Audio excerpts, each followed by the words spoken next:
Every single person is driven by one thing. And that one thing is an intense desire for selfless love. A love won't be found on the TV set and can't be bought in the store. We search for relationships that are full with reciprocation,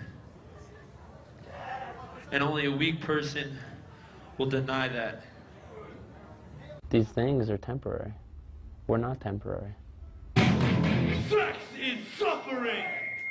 Sex? People go after sex like it's like the only thing in the world. But there's a time in the world, in your life, where you're not going to be able to have sex. And if you depend on it for happiness, you're in a lot of trouble because you're going to suffer. Bam! Another friend sticks to the mainstream. Another sucker subscribe to the norm. Die! Well done! This man! What's left of me? Through destiny! Yeah!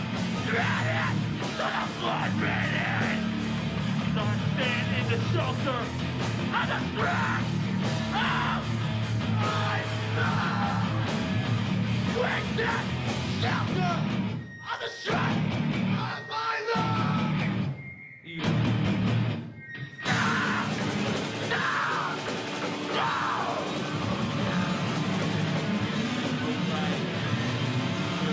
The same reason why I chant and meditate in the morning is the same reason why I jump around on the stage. It's funny, sometimes people say that religion or the Hare Krishnas don't belong in hardcore. But the Hare Krishnas have been in hardcore longer than any of these people. And there is some connection, because the whole idea of hardcore is to reject this society, this culture that's like forced us into a lifestyle that we don't want to be a part of. And Krishna consciousness is about rejecting that lifestyle and finding, you know, and coming to the real. But you're not waking up this time. You're not waking up. Let's cry over lifeless eyes.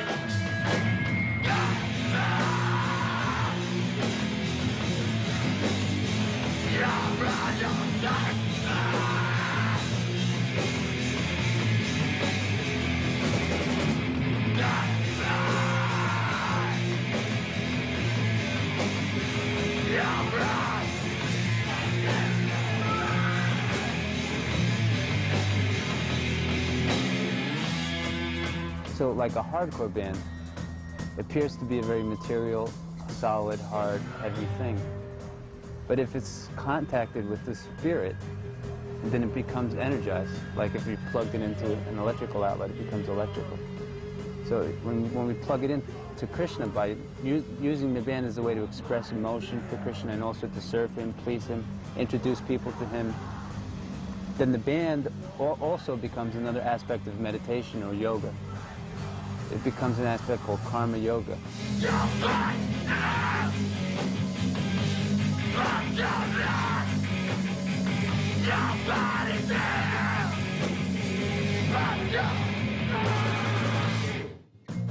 My typical day is that I wake up very early, maybe 2:30 in the morning, and then I meditate early in the morning on the names of Krishna.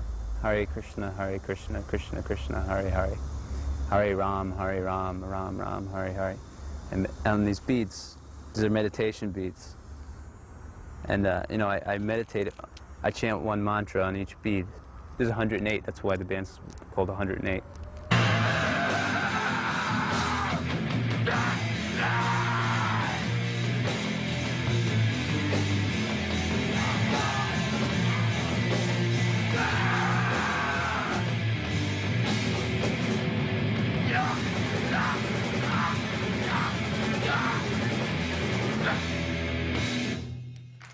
The person who's the manager of this temple, his name is Lakshmi. His regular name is Larry Puglisi. Was probably the person to introduce Krishna consciousness to the hardcore scene. He started to do programs that we call Food for Life, where we just go out and feed people, anybody, mainly homeless people, but whoever comes. And he decided, let's do it in Tompkins Square Park. And Tompkins Square Park is a place where all the punks hang out and where all the homeless people hang out. And that's why he wanted to do it there, but everybody else was kind of like, all the devotees were kind of like, you know, that's where all the punks and the homeless people are.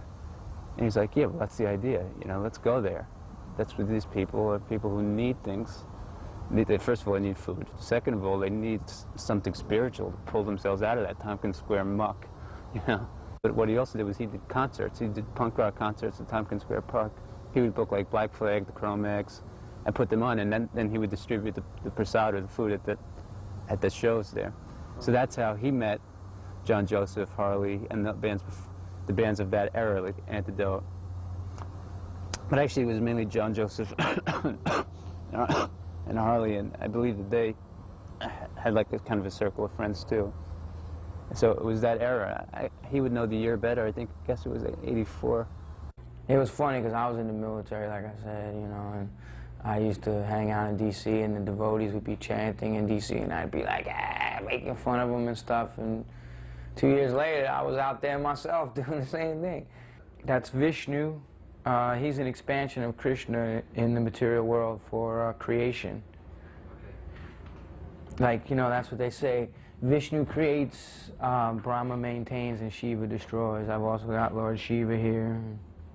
The reason why parents are not so thrilled is because they want to have, it's natural, they want to have a child that they can brag about and feel good about.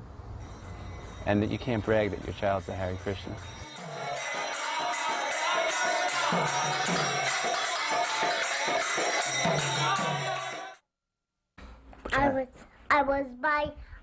I was by a deader kid and I got a cold.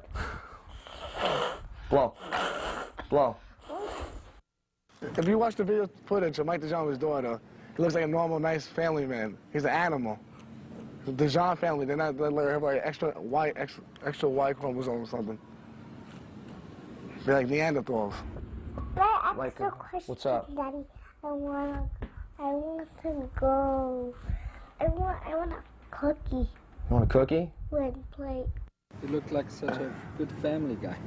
Yeah, it's all an act. All that money. I want my cookies in the bowl now. Excuse me. Now. But I went to school with a lot of hardcore people. Chalker from 109mm. Some guys from New York hoods.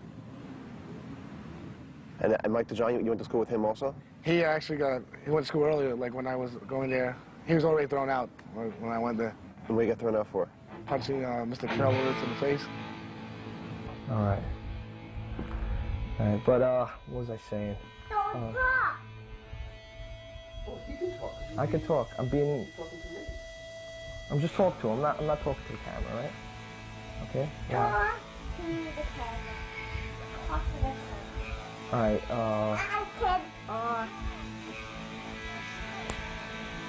so like, I can talk. you wanna go down to Jane's house?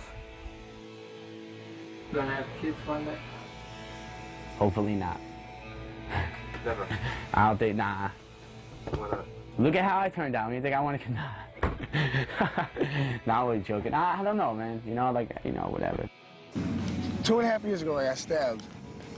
And I was in the hospital for a month and a half. How'd you get stabbed? What happened? I got stabbed.